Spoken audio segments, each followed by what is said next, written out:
नमस्कार, मी विलास बडे. मुलुक महाराष्ट्र या बुलेटिनमध्ये आपल्या सगळ्यांचं स्वागत. बुलेटिनच्या सुरुवातीला दोन महत्त्वाच्या घडामोडी आज घडलेल्या, त्या म्हणजे एका बाजूला कंगना राणावत विरुद्ध शिवसेना असा सागळा सामना रंगलेला असताना आता यात राज्यपालांनी एंट्री केलेली आहे. राज्यपालांच्या भेटीसाठी कंगना राणावत आज राजभवनावर पोहोचली. तर दुसऱ्या बाजूला मराठा आरक्षणाला सुप्रीम कोर्टानं स्थगिती दिल्यानंतर या सगळ्यातून मार्ग कसा काढायचा, हा पेच कसा सोडवायचा, या पेचातून मार्ग कसा काढायचा याबद्दल आता सरकारी पातळीवर अनेक प्रयत्नांची आणि बैठकांची सध्या सिलसिला सुरू आहे. मुख्यमंत्र्यांच्या उपस्थितीमध्ये वर्षावर जवळपास 2.5 तास ही बैठक पार पडलेली आहे.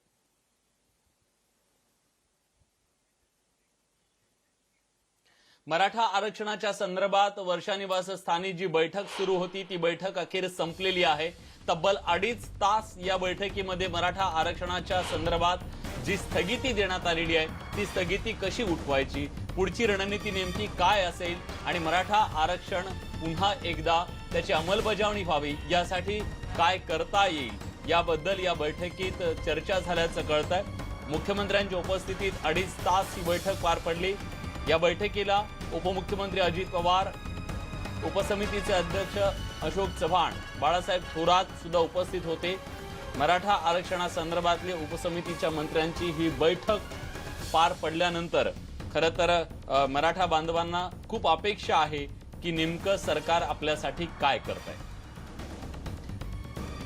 या सगळ्याबद्दल अधिक माहिती देण्यासाठी विवेक कुलकर्णी आपले प्रतिनिधी आता आपल्यासोबत आहेत. विवेक, एक मोठा पेच निर्माण झालेला आहे.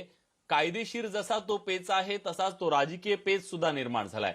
खरं तर या सगळ्यातून मराठा समाजाच्या संघटना असतील किंवा मराठा समाजातला सर्वसामान्य बांधव असेल, या सगळ्यांना आशा तर राज्य सरकारकडून आहे. राज्य सरकार त्यांच्यासाठी नेमकं काय करणार आहे, काय ठरलं बैठकीत? विलास, खरं तर राज्य सरकारकडे या प्रसंगाला खूप कमी पर्याय उपलब्ध आहेत आणि म्हणूनच एकीकडे कायदेशीर मार्ग काय असतील, दुसरीकडे डॅमेज कंट्रोल करणं आणि तिसरीकडे संवाद साधणं, हे तिन्ही गोष्टींवर मुख्यमंत्री उद्धव ठाकरे काम करतात. कारण आपल्याला माहिती आहे की आजची ही बैठक होण्यापूर्वी उद्धव ठाकरे यांनी विरोधी पक्षनेते देवेंद्र फडणवीस यांच्याशी संवाद साधला होता. त्यांना देखील विश्वासात घेण्याचा प्रयत्न त्यांनी केला. आज त्यांनी फेसबुकच्या माध्यमातून जनतेला देखील विश्वास देण्याचा प्रयत्न केला की मराठा आरक्षणासंदर्भात राज्य सरकार गंभीर आहे आणि जी जनतेची भावना आहे तीच आमची भावना आहे, असं करून लोकांनी आंदोलन करू नये असं त्यांनी आवाहन केलं. आणि तिसरीकडे ही उपसमितीची बैठक होतीये. ही उपसमितीची बैठक याच्याकरता महत्वाची आहे की सुप्रीम कोर्टामध्ये राज्य सरकारकरता अनुकूल निकाल आला किंवा प्रतिकूल निकाल आला तर नेमकं काय केलं गेलं पाहिजे. कारण परवाचा जो निकाल आला होता त्यावेळेस राज्य सरकार हे बेसावध होतं, हे निश्चित आहे.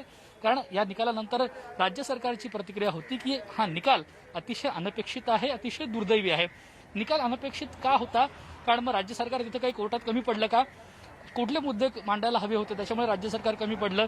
कारण यापूर्वी तामिळनाडू असेल किंवा EWSचा विषय असेल त्या विषयांमध्ये सुप्रीम कोर्टाने जसा दिलासा दिला होता, घटनापीठाकडे त्यांनी ह्या केसेस दिल्या पण त्याच्यावरची स्थगिती त्यांनी दिली नव्हती.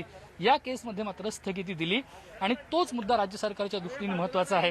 मग त्यात वेगवेगळे आरोप प्रत्यारोप देखील आपल्याला पाहायला मिळत आहेत. आणि ह्या सगळ्यामध्ये आपण बघतोय की ही बैठक संपली आणि काही राज्य सरकारचे मंत्री जे या बैठकीत सामील झाले होते, अशोक चव्हाण जे मराठा आरक्षण उपसमितीचे अध्यक्ष आहेत, ते आपली प्रतिक्रिया देतील. या बैठकीमध्ये काय झालं ते आपल्याला नेमकेपणाने त्यांच्याकडून कळू शकेल. अशोक चव्हाण बोलतात, त्यांच्याशी आपण विचारूया.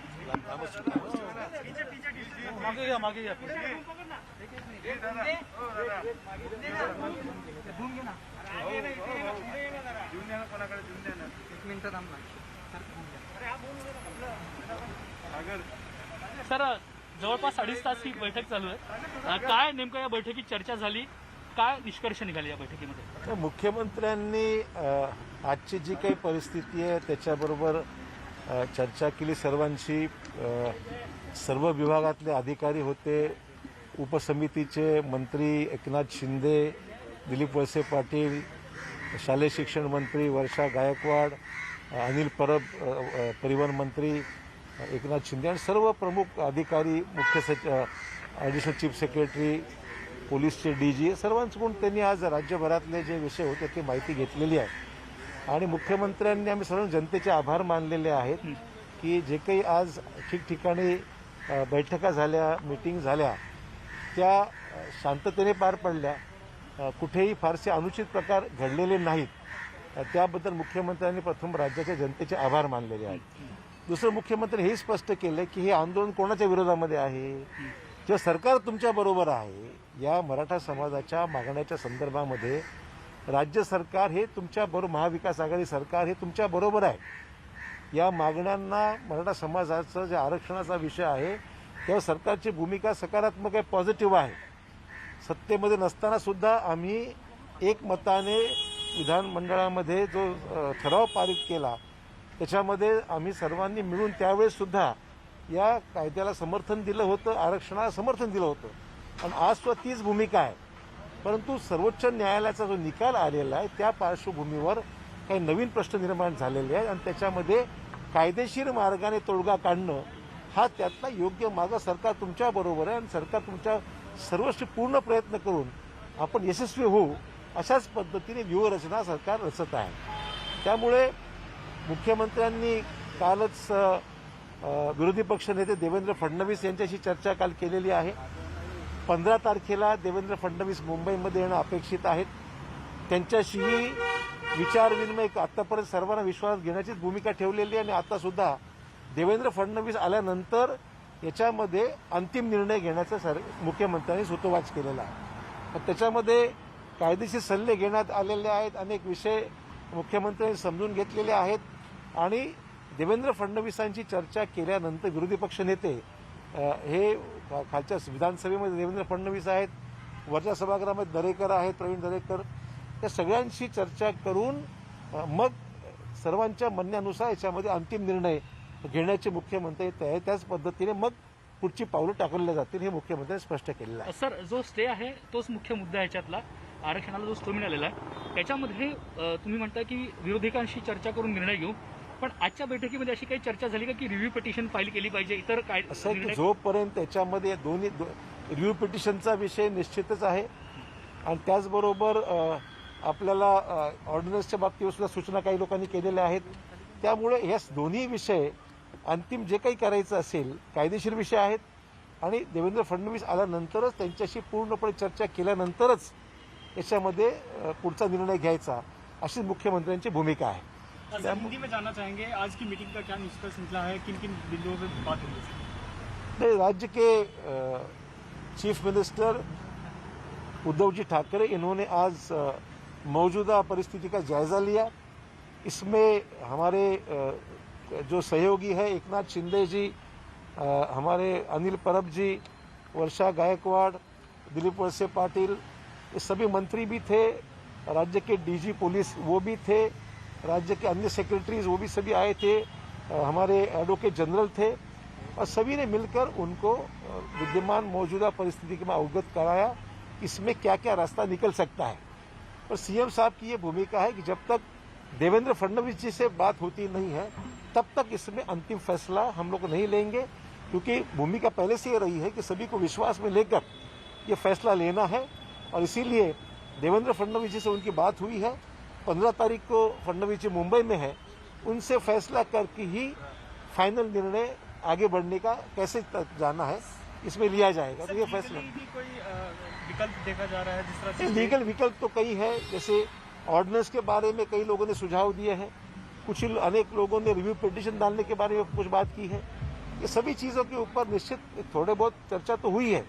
इसके अल्टीमेट फाइनल डिसीजन लेने से पहले इसमें लीडर ऑपोजिशन से चर्चा करने के बाद ही फैसला किया जाएगा. और सीएम साहब ने ये भी कहा है कि हमारा झगड़ा किससे है.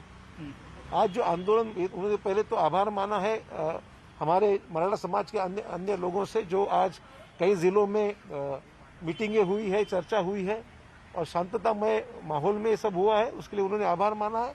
और उन्होंने ये भी कहा है कि हमारा झगड़ा कि सरकार से झगड़ा तो है नहीं, सरकार तुम्हारे साथ में है. मुख्यमंत्री जी ने बयान किया कि गवर्नमेंट तुम्हारे साथ है. और पहले भी जब हम विपक्ष में थे तब भी हम लोगों ने मराठा समाज के आरक्षण के लिए वहां पर सरकार ने उस समय के सरकार को समर्थन दिया था. आज भी हमारी यही भूमिका है कि सबको विश्वास में लेकर ही फैसला आगे बढ़ेंगे. और फडणवीस साहब क्योंकि 15 तारीख को मुंबई में आएंगे, वो आने के बाद ही इसमें अंतिम फैसला लिया जाएगा. ये आज डिस्कशन तो हुआ है, लीगल इश्यूज पे बहस हुई है, कई ऑप्शन सामने आए हैं. इसका फैसला अंतिम करने से पहले लीडर ऑपोजिशन को विश्वास में लेकर फैसला होगा. सर, यापूर्वी जेव्हा निकाल आला त्यानंतर चंद्रकांत पाटलांनी खूप टीका केली होती, भाजपने टीका केली होती. मग आता एकदम सामंजस्याची भाषा कसं काय केली जाते? देवेंद्र फडणवीसांना यात सामील केल्यानंतर निर्णय घ्यायचा आम्हाला कुठल्याही याच्यामध्ये राजकीय वाद निर्माण करायचा नाही. हा वादाचा विषय नाही, किंबहुना कुठल्या एका पक्षाचा विषय नाहीये. सकल मराठा समाजाला सर्वांनी समर्थन दिलं होतं, मागे दिलं होतं आणि आजही सर्वांचं समर्थन आहे. त्यामुळे आम्ही सर्व एकत्र आहोत ही भूमिका आमची पहिल्यापासूनच आहे ना. त्यामुळे याच्यामध्ये सर्वांना सोबत घेऊनच निर्णय घ्यायची भूमिका मागे होती आणि आजही आहे. आणि म्हणून मुख्यमंत्र्यांनी फार सबुरीने हा निर्णय घेतलेला आहे की ठीक आहे, फडणवीस आल्यानंतर चर्चा करून फायनल करू. गेल्या काही काळातल्या संघर्षानंतर सरकार आणि विरोधक चर्चा करायला एका व्यासपीठावर चर्चा तर बसले. करतोच ना. सभागृह आता हे अधिवेशन झालं विधिमंडळाचं, अधिवेशन घेत असताना सुद्धा बीएससी मध्ये सर्वच प्रमुख विरोधी पक्ष नेते आहेत, त्यांची चर्चा करूनच अधिवेशन ठरलं. त्यामुळे ही प्रथा आणि परंपरा जी नेहमीची आहे ती कायम ठेवण्याची भूमिका आमची आहे. थँक्यू. चलो.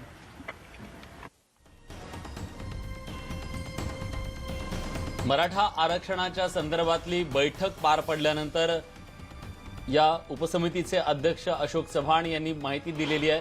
प्रकर्षाने एक गोष्ट त्यांनी नमूद केलेली आहे की जोपर्यंत विरोधी पक्षनेते देवेंद्र फडणवीस हे महाराष्ट्रात येत नाहीत, त्यांच्याशी चर्चा होत नाही, तोपर्यंत या संदर्भात कुठलाही अंतिम निर्णय घेतला जाणार नाही असं सांगितलेलं आहे. एका बाजूला आपण बघतोय बैठकांचं सत्र सुरू असताना तिकडे राज्यात मराठा आरक्षणाला स्थगिती मिळाल्यानंतर त्याचे तीव्र पडसाद सुद्धा राज्यभर उमटताना दिसत आहेत. आज राज्याच्या अनेक भागामध्ये, अनेक जिल्ह्यांमध्ये हे आंदोलन झालेलं आपल्याला पाहायला मिळालं. विशेषतः कोल्हापूर, सोलापूर, नांदेड आणि पुणे या जिल्ह्यामध्ये हे आंदोलन पार पडलं. महामार्ग रोखण्याचा प्रयत्न काही ठिकाणी करण्यात आला. सोलापूरमध्ये आपण बघतोय की प्रतिकात्मक तिरडी काढत आंदोलन करण्यात आलं. संतप्त भावना आहेत मराठा समाज बांधवांच्या आणि त्या खरं तर मुख्यमंत्र्यांनी याबद्दल आवाहन केलं होतं की कोणीही आंदोलन करू नये, पण तरी देखील आंदोलनाचा एल्गार पुकारण्यात आलेला आहे. संतप्त भावना रस्त्यावर दिसत आहेत.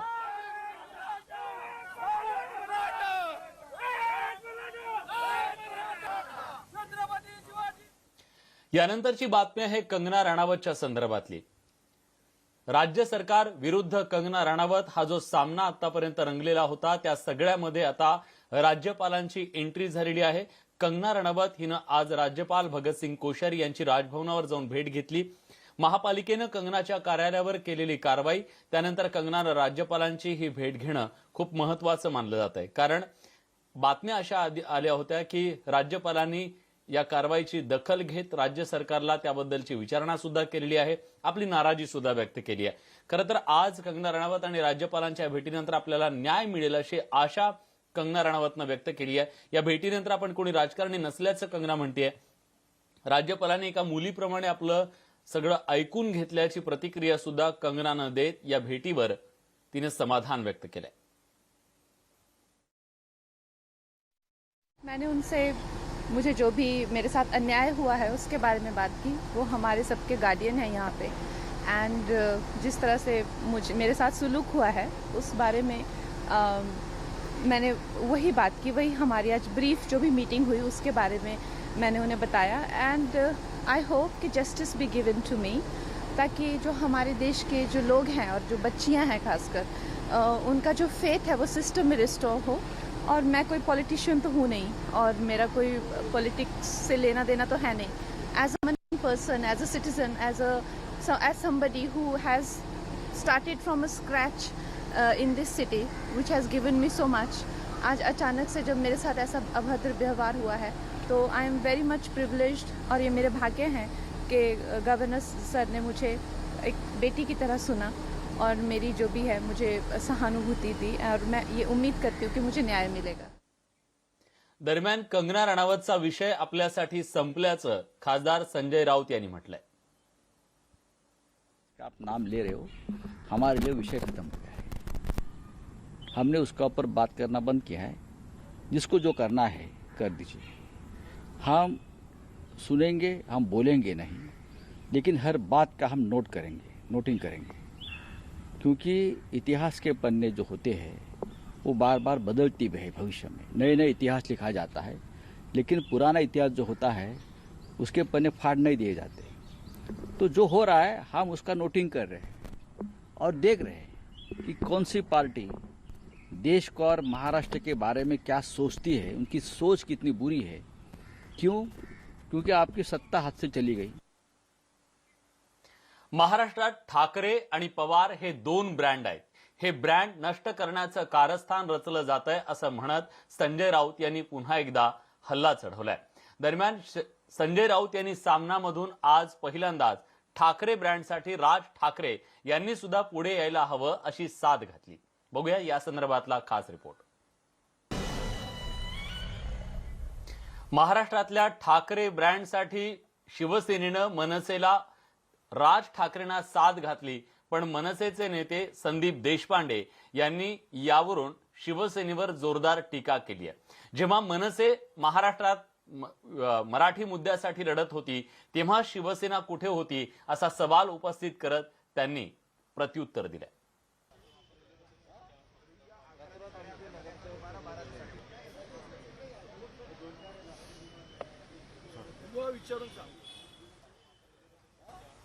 संदीप देशपांडे मनसेचे नेते यांनी स्पष्टपणे सांगितलेलं आहे की जेव्हा मनसे या सगळ्याबद्दल मराठी माणसाबद्दल आवाज उठवत होती तेव्हा मात्र कुणीही समोर आलं नाही. शिवसेनेचे खासदार मूग गिळून का बसले असा सवाल त्यांनी उपस्थित केला. तसंच ठाकरे ब्रँड सांभाळण्यास राज ठाकरे समर्थ असल्याचं सुद्धा सांगायला ते विसरले नाही.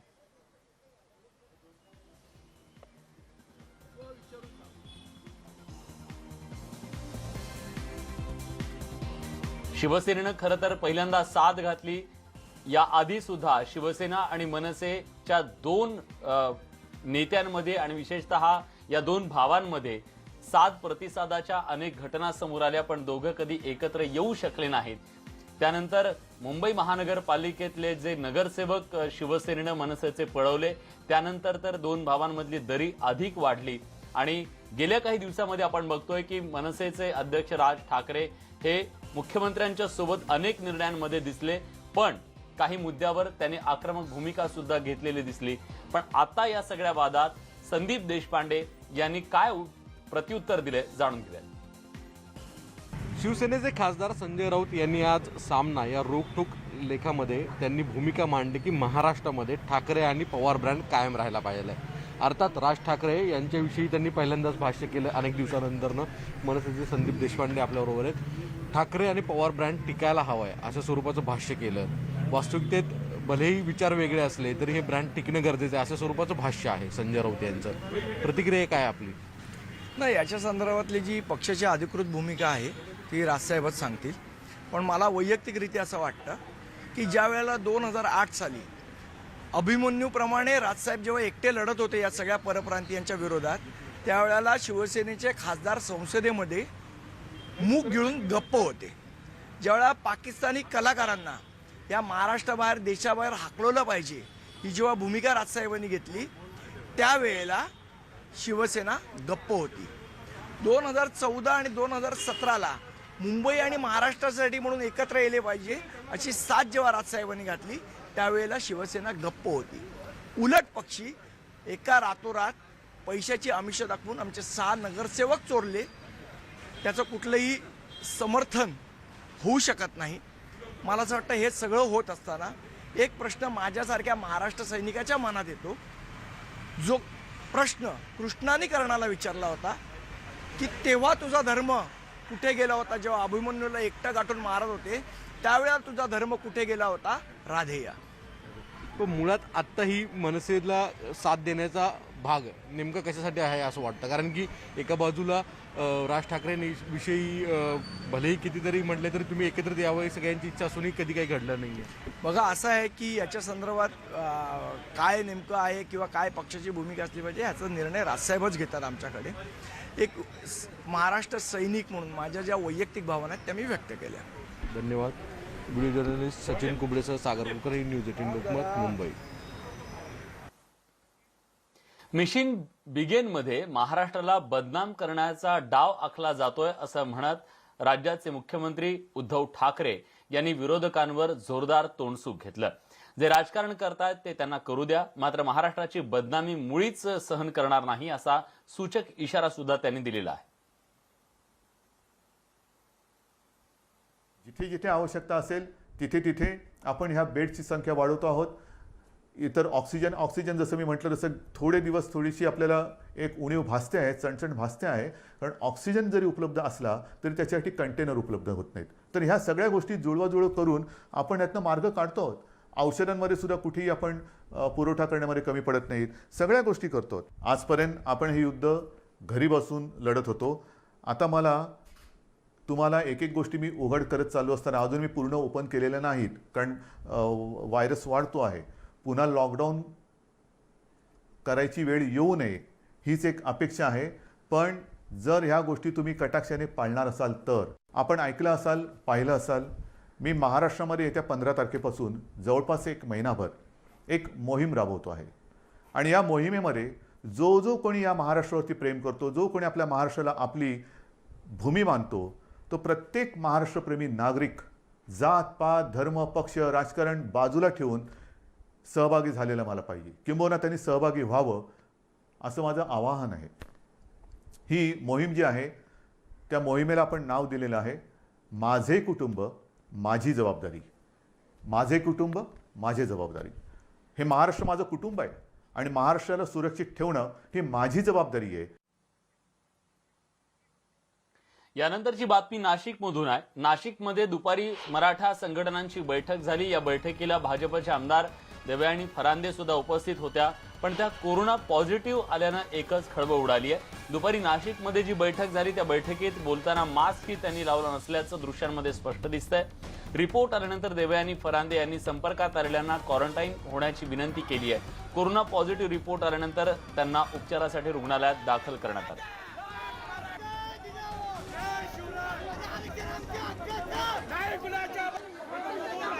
प्रशांत बाग आपले प्रतिनिधी आता आपल्यासोबत आहेत. प्रशांत, खरं तर राजकीय नेत्यांनी जास्त जबाबदारीनं वागायला हवं अशी अपेक्षा असते, पण आज आमदार महोदयांना हे भान राहिलं नाही का? साधारण काय असतं याचा प्रत्यक्ष अनुभव खऱ्या अर्थानं आज नाशिकला आला असं आपल्याला नक्कीच म्हणता येईल. आमदार देवयानी फरांदे यांनी खरं तर भाषण करताना सोशल डिस्टन्सिंग असल्यामुळे मास्क काढला, हे त्यांचं समर्थन कितपत आपण योग्य आहे आणि ते कितपत स्वीकारायचं हा प्रश्न नक्कीच उपस्थित होतो. पण यानंतर मुंबईला झाल्यानंतर खरं तर असिम्प्टोमॅटिक आहेत, त्यानंतर अँटीजेन टेस्ट त्यांनी केली. अँटीजेन टेस्ट केल्यानंतर ती टेस्ट पॉझिटिव्ह आली. नंतर RT-PCR टेस्ट सुद्धा केलेली, त्याचा अहवाल यायचा बाकी आहे. त्या हॉस्पिटलमध्ये दाखल सुद्धा आल्या. या सगळ्या गोष्टी जरी आता झाल्या असल्या तरी सगळ्यात महत्वाच्या 2 गोष्टी आहे की प्रत्येक सार्वजनिक क्षेत्रामध्ये वावरणाऱ्या नेत्यांनी की ज्या चेहऱ्याला लोक ऐकतात, वागतात, समजतात आणि त्यांचं अनुकरण करतात, त्यांनी काही बंधनं पाळायला हवी. ती बंधनं खरोखर पाळली गेली का हा प्रश्न नक्कीच उपस्थित होतो. मराठा क्रांती मोर्चाच्या बैठकीमध्ये ज्या प्रकारे सगळ्या लोकांची त्या बैठकीमध्ये काही काळ गोंधळ झाला, सगळे लोक एकत्र गोळा झाले, देवयानी फरांदेंच्या भोवती मोठी गर्दी झाली, तर त्यावेळेस सुद्धा संसर्ग हा जो विषय प्रादुर्भाव या निमित्तानं आपण जे काही म्हणतो त्याचं पूर्णपणे सरासरी उल्लंघन झालंय असं चित्र आपल्याला त्या ठिकाणी दिसतंय. आता हादरलेत सगळे, त्या बैठकीमध्ये असलेले सगळे नेते कार्यकर्ते सगळेच हादरले की कशा प्रकारे आता आपल्याला सामना करायचा आहे. देवयानी फरांदे यांनी आवाहन केलंय की प्रत्येकाने आपली टेस्ट करून घ्यावी. त्यांची अँटीजेन टेस्ट आलेली आहे पॉझिटिव्ह. आता MRTचा रिपोर्ट यायचा बाकी आहे, पण त्या रुग्णालयात दाखल झालेल्या आहेत. पण लोकप्रतिनिधी जबाबदारीने वागणं अपेक्षित आहे. विलास, खरंय, काय करू नये हे आज यातून समोर आलेलं आहे. धन्यवाद तुम्ही दिलेल्या सगळ्या सविस्तर माहितीबद्दल. यानंतरची बातमी नवनीत राणांनी दिलेल्या इशाऱ्याच्या संदर्भातली आहे. देशातील कुठल्याही माजी सैनिकांचा अपमान खपवून घेणार नाही अशा प्रकारचा इशारा त्यांनी दिलेला आहे. गुंड प्रवृत्तीच्या हल्लेखोर शिवसैनिकांना कठोर शिक्षा होईपर्यंत स्वस्थ बसणार नाही असंही नवनीत राणा यांनी स्पष्ट केलेलं आहे. माजी नौदल सैनिक मदन शर्मा यांच्यावर शिवसेनेच्या कार्यकर्त्यांनी जो हल्ला केला त्या प्रकरणी नवनीत राणा यांनी ही प्रतिक्रिया दिली.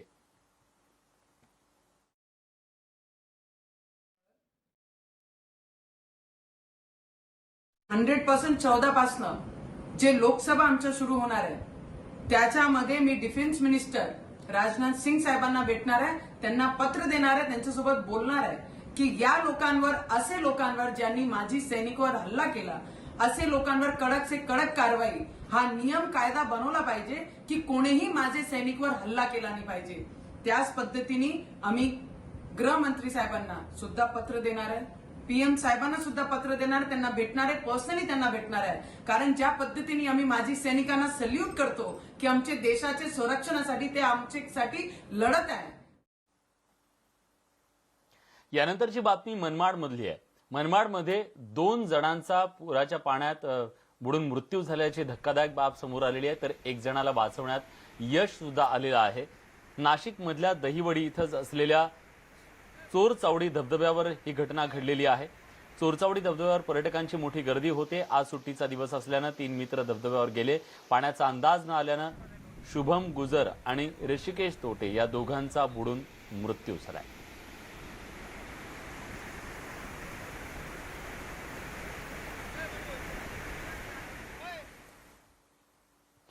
देवतारी त्याला कोणमारी असं म्हटलं जातं आणि अशाच प्रकारची एक घटना जुन्नरमध्ये सुद्धा घडलेली आहे. पुण्यातील खेड तालुक्यात याचा प्रत्यय आलेला आहे. दुथडी भरून वाहणाऱ्या चासकमान धरणाच्या डाव्या कालव्यावरून प्रवास करत असताना महिला चालकाचा कारवरचा ताबा सुटला. मारुती सुझुकी कंपनीची बलेनो कार पाण्यात पडल्याची घटना घडली. मात्र यावेळी स्थानिक माजी महिला सरपंच साधना सातकर यांच्या सतर्कतेनं 5 जणांचे प्राण वाचलेत. स्थानिक तरुणांच्या मदतीनं कारमधील 3 चिमुकल्या मुलांसह त्यांच्या आई वडिलांना सुखरूप बाहेर काढण्यात यश आले. पण पाण्याच्या प्रवाहात कार मात्र वाहून गेली. हा सगळा थरार मोबाईल कॅमेऱ्यात कैद झालाय.